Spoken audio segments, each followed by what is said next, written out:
The sun hung low in the sky as it began its descent behind the towering oak tree in our backyard. The familiar smell of grilled meats filled the air, mingling with the scent of fresh-cut grass and the laughter of family and friends. It was the night of the annual Harper family barbecue, the kind of event where the entire neighborhood seemed to gather in our backyard, eating, drinking, and celebrating.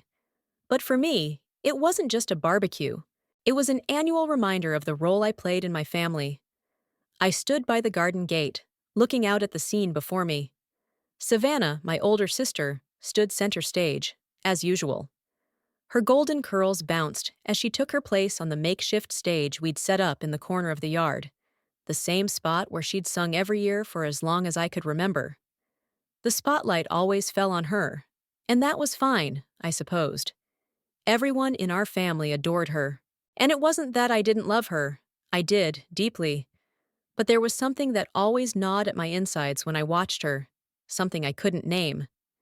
It was as if, in the moments where she shone, I disappeared entirely. "Savannah, sweetie!" Aunt Carol's voice rang out, shrill and excited, over the hum of conversation. "Why don't you give us a little song?" I looked down at the ground, my eyes scanning the small patch of dirt beneath my feet. It was a ritual. Every year, the same thing happened. Savannah would stand up, her eyes sparkling, her lips curving into a mischievous smile, and she would belt out one of her favorite songs. Always something grand, something theatrical. Tonight, it was My Heart Will Go On, Celine Dion's classic, and as soon as the first notes left her lips, the crowd erupted into applause. I could almost feel the air shift, as if everyone in the backyard was suddenly holding their breath, waiting for her next note, and they weren't disappointed. Savannah's voice rang out, clear and beautiful, and the adults cheered and clapped, some even wiping away tears. My mother, Diane, looked at Savannah with such pride that it was almost unbearable to watch. Richard, my father, wiped his eyes, smiling so broadly that it was as if he were witnessing something divine. "That's my girl," he whispered, his voice thick with emotion. "Look at her." I couldn't stand it. I couldn't bear to watch. It was like I was invisible, as if my existence was only validated by being in Savannah's shadow. I slipped away from the crowd, quietly retreating behind the bush near the far side of the yard. Why bother trying anymore? I thought. No matter how hard I tried, no matter how much I worked, I'd never be the one people paid attention to. I was just Jenna, the quiet one, the one who liked books and science, not performing for an audience. Who was I, really? Aunt Bess was the only person who seemed to understand me. She was my great aunt, and she was always there when I needed to talk. She didn't care about Savannah's performances, or about the way my parents gushed over her. To Aunt Bess, I was just Jenna, and that was enough. As the party continued, I found myself retreating into the cozy, dimly lit kitchen of Aunt Bess's house. There, she sat at the old wooden table, her hands busy with knitting. She had this calm, soothing energy about her, like nothing could ever disturb her peace. She always knew when something was wrong. "What's bothering you, Chloe?" she asked, her voice soft, her eyes never leaving the yarn she was working with. I sighed deeply. "I don't know. I'm just tired of always being in her shadow, Aunt Bess. It's like no matter what I do, no one sees me. They only see Savannah." Aunt Bess stopped her knitting for a moment, looking up at me with a knowing smile. Her eyes were kind, but there was an understanding there that went deeper than words. "I know how that feels, darling," she said gently. "But let me tell you something. Don't measure your worth by the applause of others. People like Savannah, they get all the attention, sure, but the ones who go unnoticed often have the biggest hearts. Don't forget that." Her words hit me harder than I expected. I tried to smile, but the ache inside me only deepened. I didn't want to be told that it was okay to fade into the background. I didn't want to feel invisible anymore. But deep down, I knew Aunt Bess was right. I wasn't Savannah. I was something else. Something different. And maybe that was okay? Maybe I didn't have to be a performer to be worthy of attention. Still, the feeling of being unseen never really went away. The next few months passed in a blur of schoolwork, quiet days, and family dinners, where Savannah always had the spotlight. It wasn't just her performances at the family BBQs anymore. No, she had graduated to a full-on career trajectory. She was going places, big places, and my parents were so proud. She was constantly getting awards for her singing, acting, or writing, and they never stopped talking about it. "Have you heard about Savannah's scholarship to New York?" Diane would say to anyone who would listen. "It's for a top-tier performing arts program. She's going to do amazing things." It was as if the entire world revolved around her, and it was hard not to feel bitter about it. I was the one who aced every test, the one who worked tirelessly on every project, but it never seemed to matter. I was just the smart one, the quiet one, the one who stayed in the background. One evening, as the days grew longer and summer arrived, something inside me finally snapped. I was sick of it.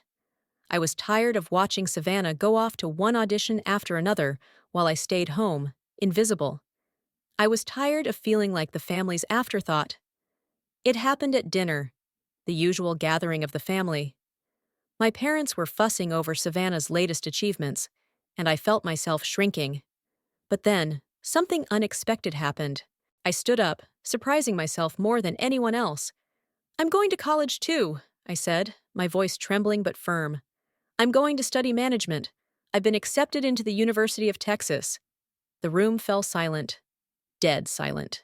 Savannah stopped mid-conversation, her eyes flickering toward me, and for a brief moment, I thought I saw something like pity in her gaze. Diane and Richard exchanged looks, clearly confused. They didn't know how to respond. Then, just as I feared, my father's voice broke through the silence. "Sweetheart, we don't have the money for that." He sighed, shaking his head. "You're just not as gifted as your sister. You're smart, yes, but Savannah's the one with the real talent." And there it was. The crushing blow. The realization that, once again, I was the one left behind. The silence that followed my announcement was deafening. It wasn't the shocked silence I had expected, but a weighty, uncomfortable pause that seemed to drag on forever. My parents stared at me as if I had just uttered the most outrageous thing imaginable. Savannah's eyes widened slightly, but her lips remained pressed into a tight line, as if she were trying to suppress some form of emotion, confusion, pity, or maybe even a touch of guilt. But that was the thing about Savannah.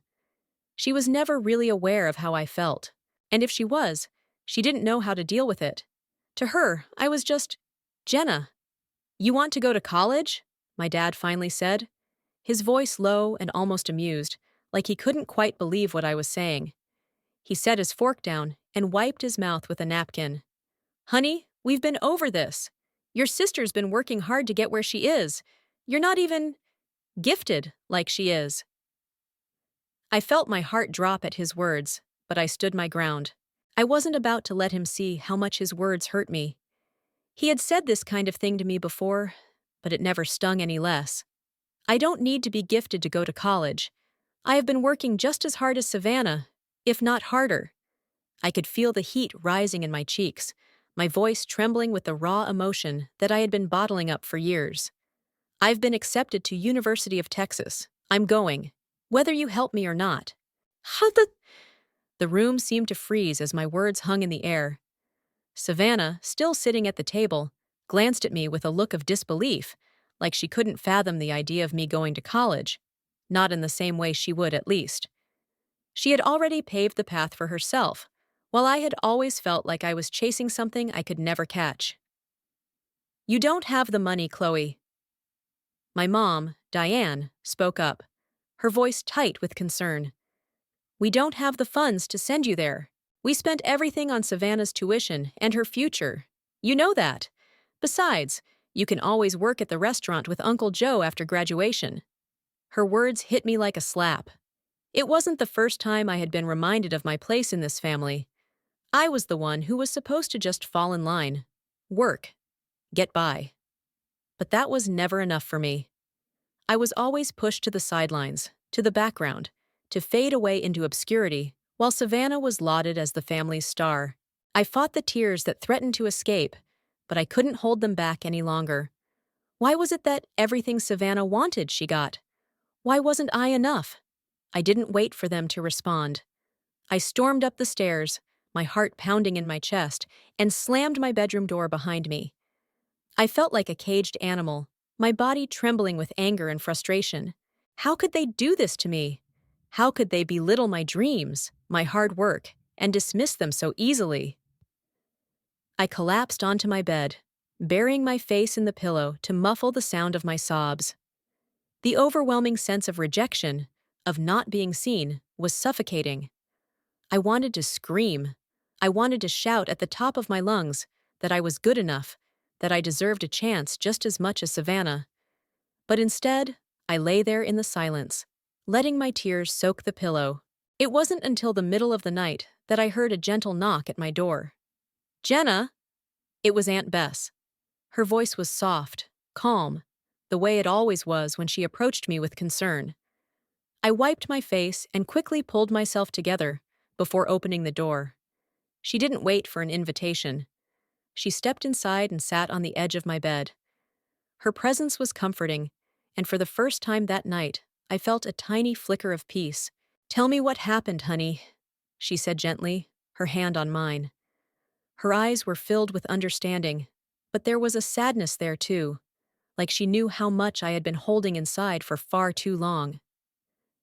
I sat up, my body still shaking, and let the words spill out in a rush. "I'm tired of being invisible, Aunt Bess. I'm tired of working so hard, and nobody caring. Savannah always gets everything. She gets to go to New York, she gets the praise, the recognition. What about me? Why is it never enough?" Aunt Bess listened quietly, her fingers gently massaging my hand as if she were trying to ground me in the moment. She didn't interrupt. She didn't try to make it better. She just let me feel what I needed to feel. When I finally finished speaking, she spoke in her quiet, wise voice. "You're not invisible, Jenna. You never have been." I looked at her, unsure of how to respond. "But they don't see me. I've worked my entire life for this, and they won't even help me." Aunt Bess gave me a soft smile. "The world doesn't always see what you're capable of right away. But that doesn't mean you give up. It means you keep going. You make them see you, not for them, but for you. If this is your dream, then you fight for it. Don't wait for anyone's permission to go after what you want. Do it because you can." Her words were like a balm to my wounded heart. It wasn't just about proving my worth to my family anymore. It was about proving it to myself. I could do this. I didn't need their approval. I would find my own way. The next few days were a blur of activity. I started researching scholarships, financial aid, and loan options. I even took a part-time job at the local coffee shop to save up some extra money. But as I filled out the applications and made calls, I felt a sense of determination growing inside me. No one was going to tell me I wasn't worthy of a chance. I would make it on my own, no matter what. One evening, a few weeks later, I was walking home from my job at the coffee shop when I saw a familiar figure sitting on the front porch of our house. It was Tommy, a classmate of mine from high school. He was the only person who had ever really seemed to notice me, the quiet girl in the back of the class. Tommy was always kind to me, even when I didn't deserve it. He wasn't part of the popular crowd, but he wasn't a loner either. He was just real, and that was something I had come to appreciate more than anything. "Hey Jenna, how's it going?" he called out, a smile lighting up his face. I had to admit, seeing him was a welcome distraction from the chaos of my thoughts. I smiled back, walking up to him. "Hey Tommy, not bad. Just trying to survive the madness at home." Tommy chuckled. "I hear that. I saw your post about going to college. That's awesome. You know, I think you've got something really special. Don't let anyone tell you otherwise." I felt a wave of gratitude toward him. "Thanks, Tommy. It's been hard, but I'm not giving up." That night, as I sat in my room, writing down my goals and dreams, I realized that this was the beginning of something much bigger than I had ever imagined.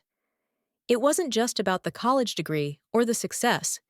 It was about finding my place in the world. and I was ready to take that first step. The first few weeks of university felt like stepping into a completely new world. The campus at the University of Texas was enormous, full of people, energy, and possibilities.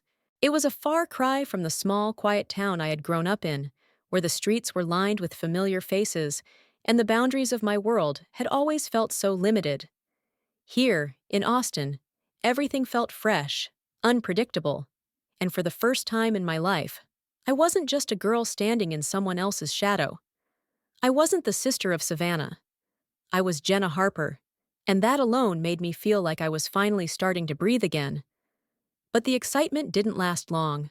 As much as I tried to stay positive, doubts crept into my mind like unwanted visitors. Did I really belong here? Would I be able to keep up? I had worked so hard to get into this university, but now that I was here, the pressure felt overwhelming. The noise of expectations, of wanting to prove myself, was deafening. For the first time, I felt completely alone in a sea of strangers. And it wasn't just the academic pressure that was getting to me. It was the feeling that, even here, I was still fighting for validation. The first person who seemed to notice me outside of the classrooms was Ella, a girl from one of my business classes. She was bubbly, confident, and effortlessly cool. Everything I wasn't. But for some reason, she seemed to take a liking to me right away. "You're new here, right?" Ella asked, flashing a bright smile as she sat down next to me in the library one afternoon. I had been buried in a textbook, trying to catch up on the lecture I had missed earlier that week. I hadn't even noticed she was sitting next to me until she spoke. "Yeah, just moved to Austin from Dallas." I glanced up at her and smiled awkwardly. She had that aura of someone who was popular, always the center of attention, and I felt like I was intruding on her space. "You should totally come out with us tonight, Jenna. We're going to a party at this club downtown. It'll be fun. You need to get out and meet people." Ella's enthusiasm was contagious, but I hesitated. The thought of going to a crowded party filled me with anxiety. I wasn't sure I was ready to face the social scene, not when I still felt like an outsider in a sea of new faces. But I didn't want to appear rude, so I smiled weakly and agreed. The night of the party, I stood in front of the mirror in my small dorm room, feeling completely out of my element. I had bought a new outfit, something I hoped would make me fit in. But as I looked at my reflection, I realized how far I still had to go. Who was I kidding? This wasn't me. I was still that same quiet, awkward girl from back home, the one who was always overlooked, always in the background. But I shook my head, determined to push those thoughts away. I was here to change things, to prove that I was more than just the girl who lived in Savannah's shadow. When I arrived at the club, Ella greeted me with a hug, and I immediately felt the overwhelming pressure to fit in. The music was loud, the flashing lights disorienting. People were laughing, dancing, and having the time of their lives. It was the kind of place where people went to forget everything else, to lose themselves in the chaos of the night. I tried to follow Ella through the crowd, but the energy of the place made me feel small, insignificant. I wasn't like these people. They knew how to socialize, how to be themselves. I just wanted to find a quiet corner where I could breathe. I found myself standing by the bar, nursing a drink I didn't even really want, watching the crowd move around me. That's when I saw him, Tommy. He was standing near the edge of the dance floor, leaning against the wall, looking just as out of place as I felt. Our eyes met across the room, and for a moment, it felt like time slowed down. Tommy smiled and made his way over to me. "You look like you're not having much fun." I chuckled nervously. "I'm not really a party person." He raised an eyebrow. "Then why are you here?" "Ella invited me, so I thought I'd give it a shot, but I'm not sure I belong here." I bit my lip, feeling embarrassed by how awkward I sounded. Tommy's eyes softened with understanding. "I get it." He leaned against the bar next to me, his presence somehow calming. "I don't really fit in here either, but sometimes it's nice to step out of your comfort zone, right?" We stood there in silence for a moment, both of us feeling like outsiders in a world that seemed too loud, too fast. Finally, I spoke up. "Why do you keep hanging out with me?" "You're popular, Tommy. You don't have to waste your time on someone like me. He shook his head. That's not true. His tone was firm. You're not invisible, Jenna, and you don't have to be anything you're not. His words hit me harder than I expected. I had spent so much of my life hiding, trying to fit into a mold that wasn't mine. But here was Tommy, someone who could be hanging out with anyone, choosing to spend time with me. As the night went on, I started to relax. I danced with Ella, laughed with her friends, and for the first time in a long while, I felt like I was part of something. But deep down, a voice in my head kept reminding me that this wasn't my world. By the time the party wound down, I was exhausted. I wasn't used to this lifestyle, the fast pace, the constant noise. When I got back to my dorm room, I collapsed onto my bed, staring at the ceiling. Was I doing the right thing? Was I just trying to fit in because I felt so alone? I wanted to believe that my journey here was about finding myself, but sometimes it felt like I was just running from the reality of who I was. I picked up my phone and sent a quick message to Aunt Bess, telling her about the night and how I was feeling. She always knew what to say to ground me. I'm proud of you, Jenna. You're on the right path. Just don't lose yourself along the way. Those words felt like a lifeline.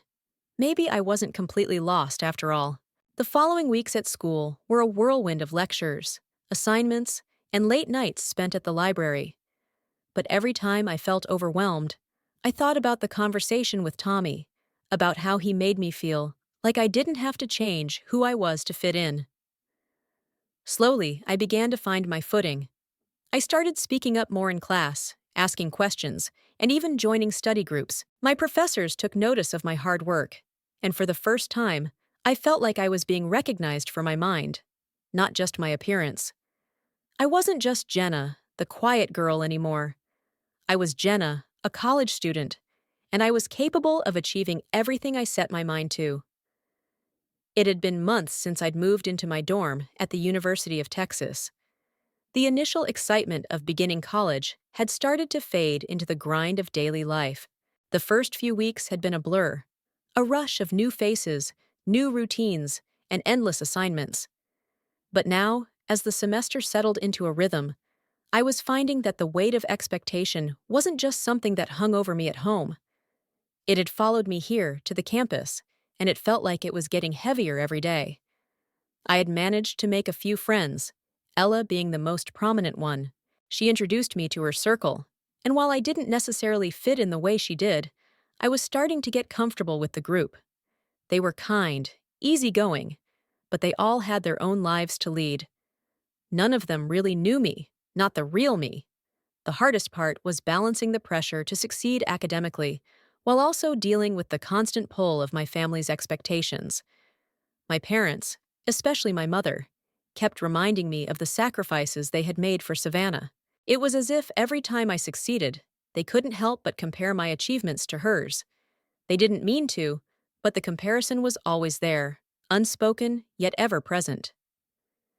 One evening, about 2 months into the semester, I was walking back to my dorm after a particularly grueling day of lectures and study sessions when I received a call from Mom. "Jenna, sweetie, I just wanted to check in. How's everything going?" Her voice rang through the phone, the usual sweetness laced with a hint of concern. "It's going okay. Busy with school, but I'm managing," I replied, trying to keep my voice upbeat. "Good, good. I know you've been working hard, and we've been talking about it here. Savannah's doing well too. She's been making connections in New York, and things are really picking up for her." I felt a tightness in my chest. Here we go again.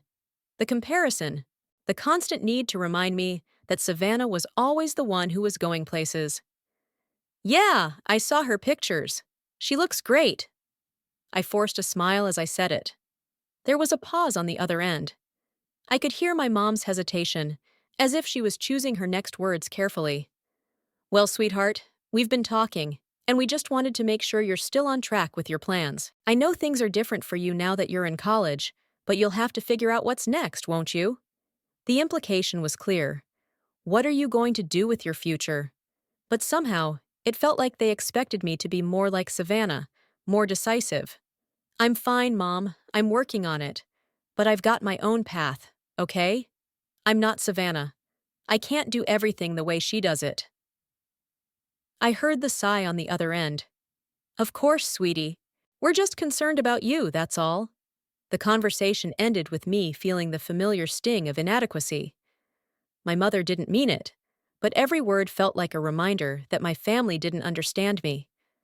I wasn't looking for validation from them anymore. At least that's what I told myself. But deep down, I couldn't help but wish they would acknowledge my efforts.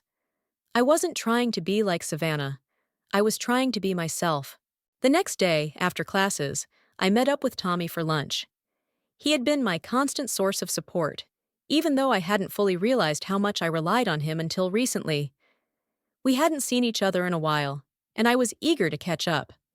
"You look like you've been through a war," Tommy remarked, eyeing the bags under my eyes as we sat down at the campus cafe.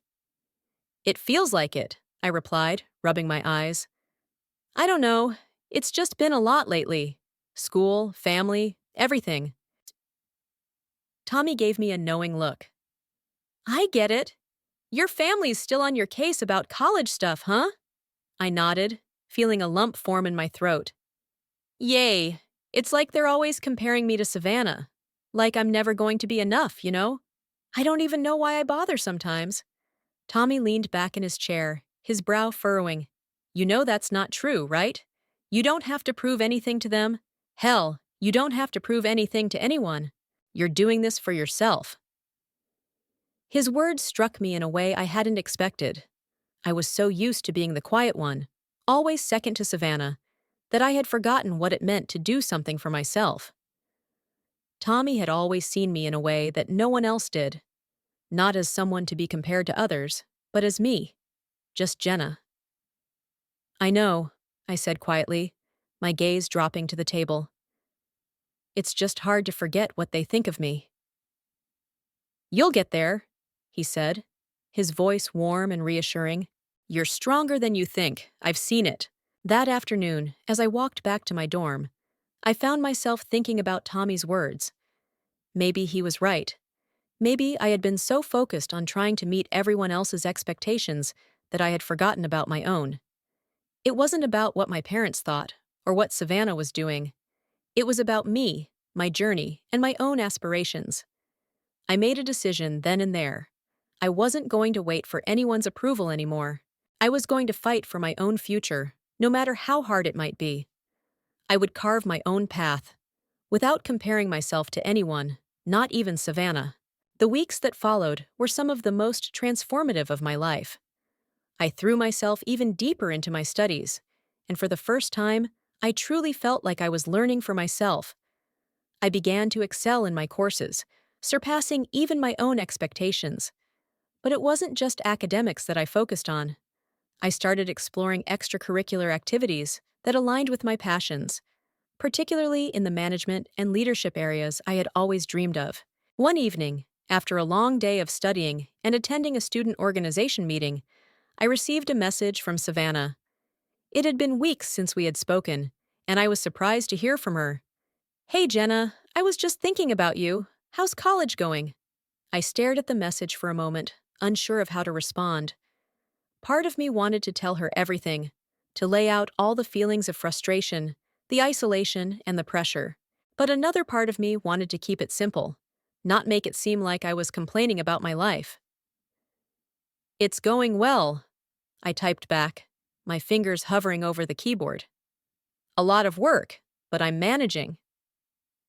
She responded quickly, her words typed in the casual way that only Savannah could manage, even when I knew she must have been incredibly busy. "That's good to hear. Listen, I wanted to talk about something.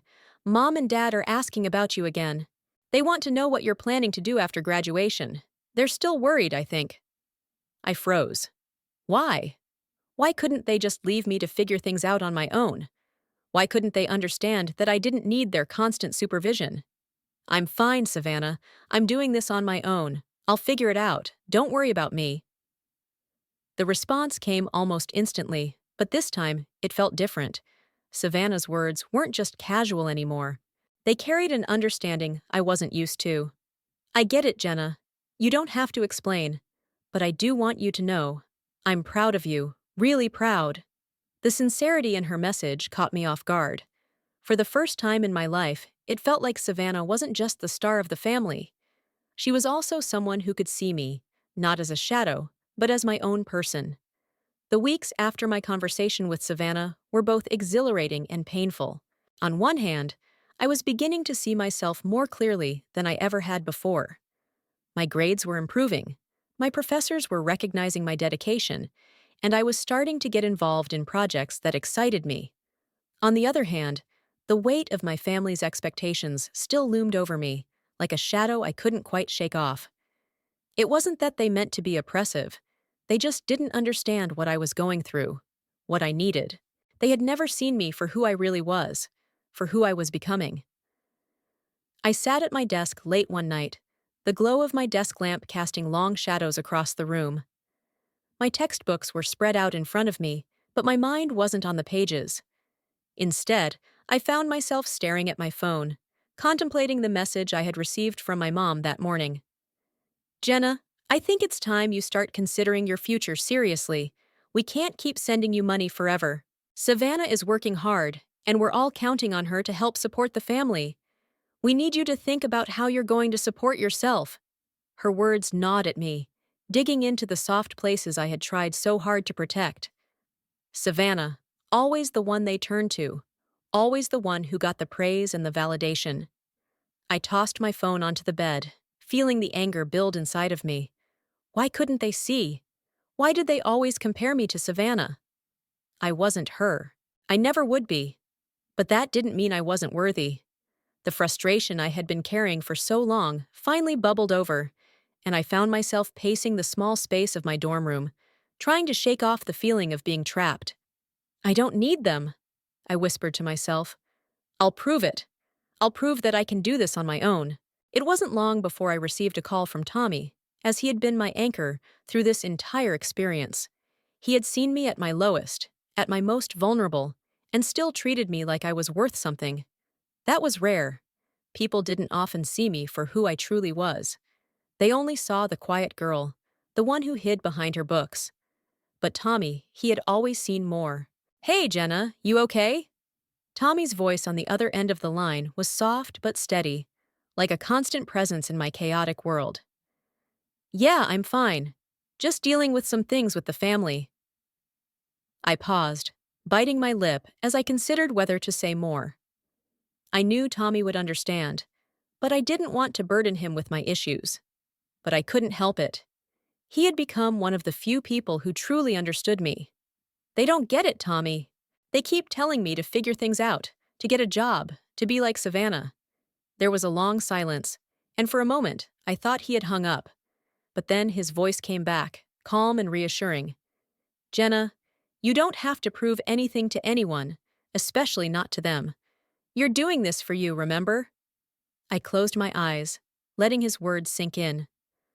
I know, but sometimes it's hard not to feel like I'm failing. It's like I'm constantly in the shadow of what they expect me to be. Savannah's always been the one who gets the accolades. I just want to make them proud of me, for something that's mine. Tommy was quiet for a moment, then spoke with a softness that made me feel as if I were the only person in the world. You're already making them proud, Jenna. Just by being yourself. You're going to be something incredible. Don't let anyone, not even your family, tell you who you're supposed to be.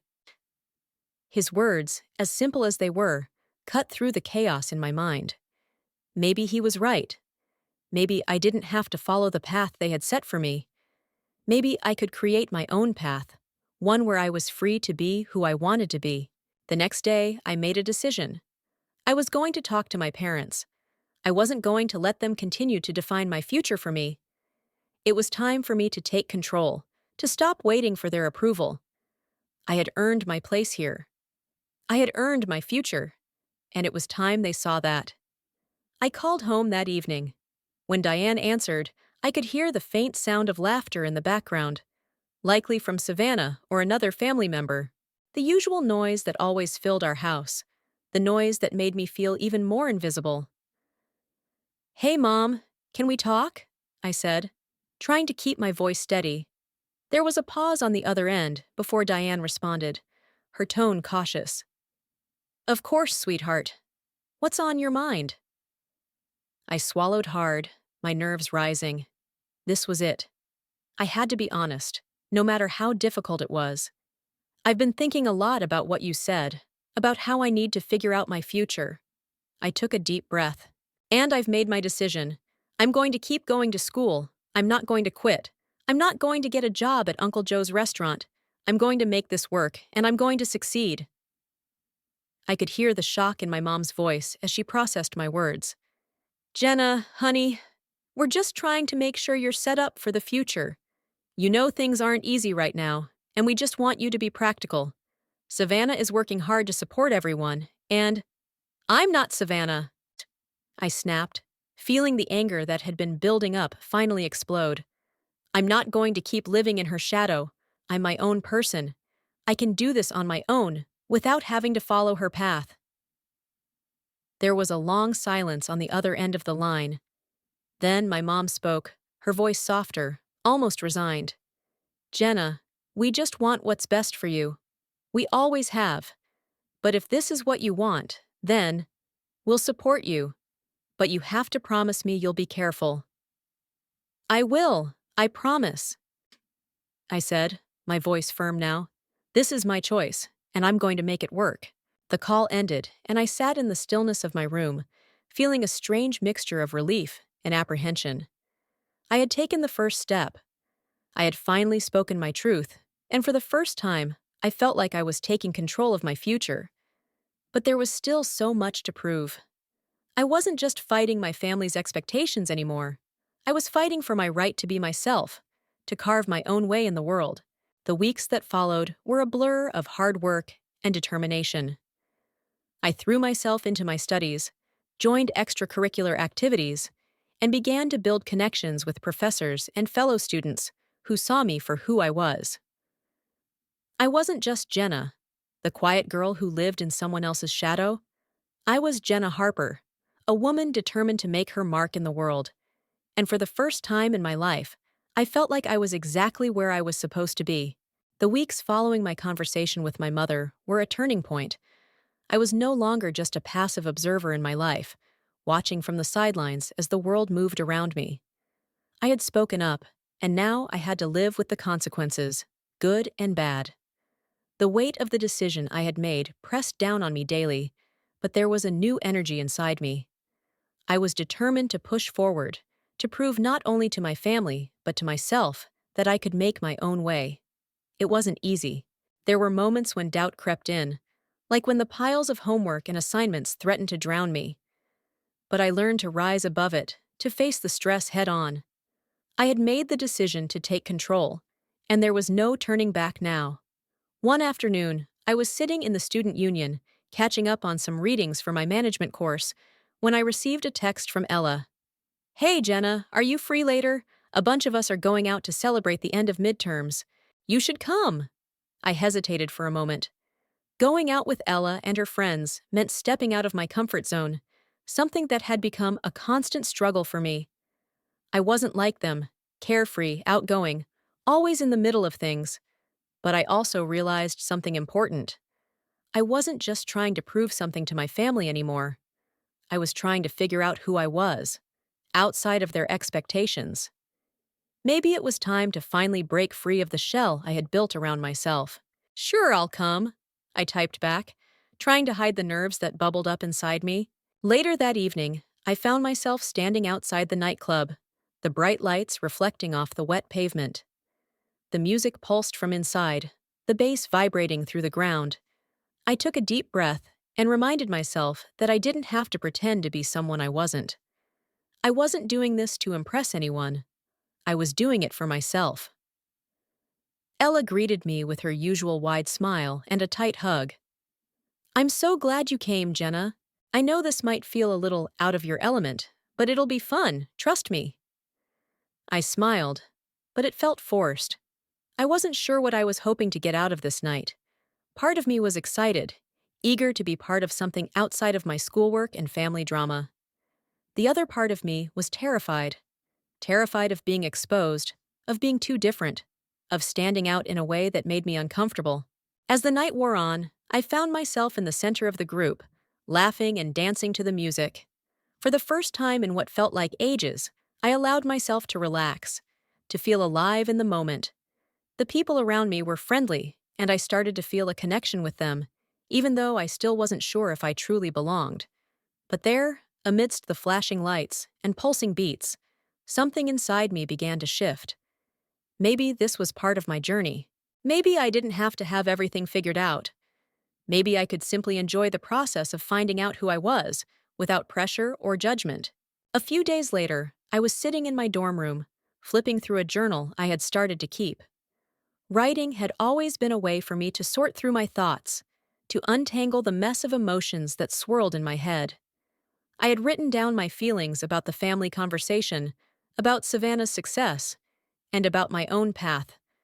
But now, as I read through it, I noticed something. I had changed. The words I wrote weren't the same as the ones I had written before. "You're not just the quiet girl anymore. You're a fighter," I whispered to myself, reading my own handwriting. It was a realization that hit me like a ton of bricks. I wasn't just a passive participant in my life anymore.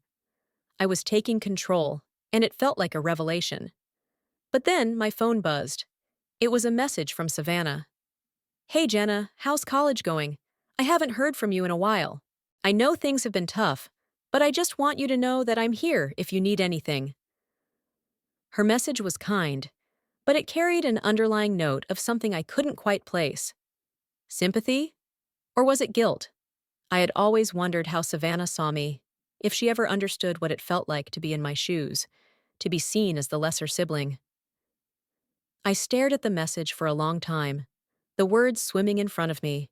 Part of me wanted to reach out, to open up to her, but another part of me resisted. Was she really the person I could talk to about this? Could she ever understand? I typed back, my fingers hovering over the keys. "I'm doing okay. Just busy with everything. Thanks for checking in." That was all I could muster. I didn't want to dump my feelings on her, not yet. I wasn't ready to face her, to face the gap that had always existed between us, the space that had widened over the years, as we both took different paths. She had always been the star of the family, the one everyone praised, and I had always been the one waiting in the wings, hoping for my moment. But I was done waiting. I was going to create my own moment. The next few weeks passed in a blur of late nights and long days spent on assignments, but a sense of clarity began to settle in. I was no longer hiding behind the walls I had built. I was starting to step into the world with confidence, to take risks, to find out who I really was without the constant comparison to Savannah. One afternoon, I received an email that would change everything. It was an offer, an internship opportunity at one of the most prestigious management consulting firms in the country. I couldn't believe my eyes as I read through the details. This was my chance. My chance to prove myself, not to my family, but to myself. I immediately emailed back, confirming my acceptance. This was it. The moment I had been working toward. I was carving my own path. The internship turned out to be everything I had hoped for and more. The work was challenging, and I found myself learning more than I ever could have imagined. The team was full of driven, intelligent individuals, and I felt a sense of pride every time I contributed to a project. For the first time, I felt like I truly belonged. It was a Friday afternoon when I received a call from my mom. I had been expecting it for days, knowing that she would eventually reach out to check in. "Hey, Jenna, how's the internship going?" Diane's voice was warmer than it had been in weeks. "It's going great, actually. I'm really enjoying it." "That's good to hear. We've been talking here, and we just want you to know that we're proud of you, Jenna." I felt the weight of her words settle over me, and for the first time, I realized something. I had been fighting to prove myself, but maybe, just maybe, I didn't need to prove anything to anyone anymore. I had already done that. "Thanks, Mom. I appreciate that." The months that had passed since the internship offer were some of the most defining moments of my life. I could feel the change deep inside me, as if I were shedding an old skin, one that had held me captive for so long. Every day, I was becoming someone new, someone stronger, more confident, someone who didn't rely on anyone else's approval to feel worthy. But even as I stood on the brink of what felt like a new chapter, there was one lingering thought that wouldn't leave me. My family. It had been weeks since I had last heard from my parents. After my decision to follow my own path, they had been silent, their approval still hard to come by. But I had made a commitment to myself. I wasn't going to wait for their validation anymore. I wasn't going to keep begging for their approval like I had done so many times before. I was done with that. But the phone call came one evening, as I was sitting in my apartment, eating dinner alone. It was my mom. I could feel the tension before I even answered. "Jenna, hi, it's Mom. How are you?" Her voice sounded a little shaky, as if she wasn't sure what to say. I hesitated for a moment before responding, my heart still heavy from everything that had been left unsaid between us. "I'm doing good, Mom. Really busy with work and school, but I'm managing." There was a pause on the other end, and then Diane spoke again, her voice softer this time. "We've been thinking a lot about you, sweetie. We've heard about your progress, and I want you to know that we're proud of you." I felt a pang in my chest. Proud. The word stung. It was a word I had been longing to hear for years, yet it felt like it wasn't enough. It wasn't the kind of acknowledgement I had been hoping for. It felt lacking. "Thanks, Mom. That means a lot to me, but it's more than just doing what's expected of me. I'm doing this for me now. I'm finally doing something that I love." Diane let out a quiet sigh, and for a moment, I could almost hear the weight of her thoughts. "I know, Jenna. I know we've made mistakes, and we didn't always give you the space to figure things out for yourself. We're sorry for that. But I want you to know that we're here, and we will support you, even if it's different from what we originally planned for you." Her words hung in the air, and I sat in silence for a moment, letting them sink in. Part of me wanted to accept them, to believe that my family really understood me now. But another part of me felt something deeper, a yearning for real connection. A part of me was still waiting for them to truly see me for who I was, not just for who they wanted me to be. "I appreciate that, Mom, really, but I need to do this on my own, without being compared to Savannah."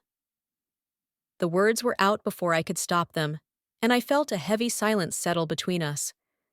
There was a long pause before Diane replied, her voice strained but sincere. "I understand, Jenna. I really do. I'm proud of the woman you're becoming." I didn't respond right away. Instead, I took a deep breath and wiped the tear that had escaped down my cheek. For the first time, I felt like my parents were acknowledging my worth, not just as a child, but as an individual. I didn't need their praise to validate me anymore. I had learned that it was enough to validate myself. "Thanks, Mom. I think we're getting there." The conversation ended on a quiet note, with both of us uncertain but more connected than we had been in months. As I hung up the phone, a weight lifted from my shoulders. The tension that had been building inside me, the frustration, the longing, the desire to be seen, started to ease. I was no longer trapped by my past or my family's expectations. I had made the decision to move forward, and now I was seeing the rewards of that choice. The next day, as I sat in my office at the consulting firm, preparing for another meeting, I received a surprise. Tommy had texted me earlier that morning, asking if I could meet up after work. I hadn't seen him in a while, and the thought of spending time with him, especially after everything that had happened, felt like the perfect opportunity to take a step back and enjoy the moment. "Hey, Jenna, long time no see. I was wondering if you wanted to grab dinner with me tonight." The message made me smile. Tommy had always been there, through thick and thin, and I realized just how much I appreciated him. He was the one person who had never expected me to be anyone but myself. "Sure, I'd love to. What time?" I replied. He responded quickly. "How about 7? I know a good spot near the campus. I'll see you then." When we met later that evening, I was struck by how much had changed since the last time we hung out. I wasn't the same person anymore. I was no longer the shy, uncertain girl who hid behind her books and let others make decisions for her. I had found my voice, and I was starting to live my truth. "You look good, Jenna," Tommy said as we sat down at a small table at the restaurant, the light from the street lamps casting a soft glow over his face. "I'm really proud of you, you know that?" His words made my chest tighten. It wasn't just the compliment, it was the sincerity behind them. Tommy had always seen something in me that I hadn't been able to see in myself. "Thanks, Tommy. I really appreciate that. I think I'm finally starting to get it." I leaned back in my chair, looking around at the small, cozy restaurant. It wasn't grand, but it was real. Just like the journey I had been on. "Starting to get what?" he asked, leaning forward with genuine curiosity. "Starting to get that I don't need anyone's approval. I don't need to be like Savannah. I just need to be Jenna, and that's enough." Tommy smiled softly, his eyes warm with understanding. "That's exactly what I've been saying. You're more than enough, Jenna. Always have been." Later that evening, as I walked back to my apartment, I felt something stir inside me. It wasn't just the excitement of the night or the relief from my conversation with my mom. It was clarity. For the first time in my life, I felt completely aligned with who I was. I had found my own path, and it felt right. The future was still uncertain, but I knew one thing for sure. I was no longer afraid to walk it alone. A few weeks later, after working tirelessly at the firm and continuing to excel in my studies, I received an email that changed everything. The firm had extended an offer for a full-time position after I graduated. They wanted me to join their team permanently, and they had already begun discussing potential roles and projects for me. It was the culmination of everything I had worked for: my independence, my determination, my belief that I was worthy of success. The feeling was indescribable. This was my moment, the moment I had worked so hard for. I wasn't just living up to others' expectations anymore. I was creating my own legacy. I was living for myself. If you've enjoyed this journey and the growth we've seen together, make sure you don't miss out on the next chapter. Hit that subscribe button now so you can stay updated on all the exciting stories and inspiring moments coming your way. Your support means everything, and I'd love for you to be part of this journey as we continue to explore the power of change, self-discovery, and transformation. So, subscribe, hit the bell icon, and stay tuned for more incredible stories. I can't wait to share the next one with you.